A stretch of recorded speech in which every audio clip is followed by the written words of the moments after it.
কলৈছো এক big breaking news অভিনেতা অসমৰ জনপ্ৰিয় অভিনেতা কিশোৰ দাসৰ নাই কিছু সময় পূৰ্বে মৃত্যু হৈছে জনপ্ৰিয় অভিনেতা কিশোৰ দাসৰ নমস্কাৰ মই কিশোৰ দাস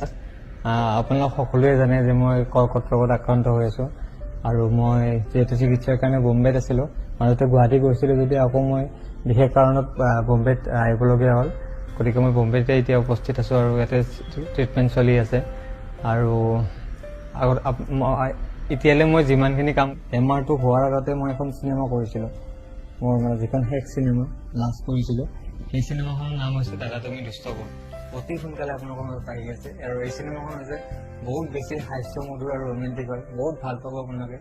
মোৰ দৃঢ় বিশ্বাস এইখন চিনেমা চাই আপোনালোক সকলোৱে ভাল পাব আৰু পেচা বস্তু বুলি ক'ব